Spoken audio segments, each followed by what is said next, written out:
పోయింది పోయింది. పండిన వడ్ల కన్నా మీరు ఇచ్చిన మాట ప్రకారంగా బోనస్ ఇచ్చి రైతులను ఆదుకోవాలని చెప్పి బీఆర్ఎస్ పార్టీ పక్షాన డిమాండ్ చేస్తున్నాం. సో రేపటి నుంచి మా పార్టీ శ్రేణులు, నాయకులు, శాసనసభ్యులు, శాసన మండలి సభ్యులు, ఎంపీలు అందరం కూడా అన్ని మండలాల్లో, అన్ని నియోజకవర్గాల్లో ఎండిపోయిన పంటలను మేము పర్యవేక్షి చూస్తాం, ఆ వివరాలు సేకరిస్తాం. దానికి మరి కేంద్ర కార్యాలయాన్ని తెప్పించి రాష్ట్ర ప్రభుత్వానికి అందజేసే ప్రయత్నం చేస్తాం.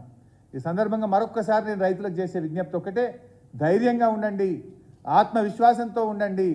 దయచేసి ఎవరు కూడా ఆత్మహత్యలు చేసుకోవద్దు. మీకు బీఆర్ఎస్ పార్టీ పూర్తి అండదండలను అందిస్తుంది. రైతులు కూడా ఎవరు కూడా బ్యాంకు అప్పులు మీరు కట్టద్దు.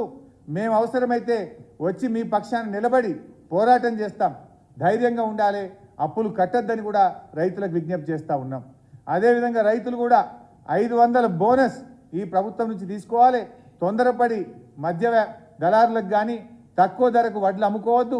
మద్దతు ధర మరియు 500 రూపాయలు ఇచ్చేదాకా కూడా ఈ ప్రభుత్వం మీద ఒత్తిడి తెచ్చి బోనస్ను కూడా సాధించుకుందాం.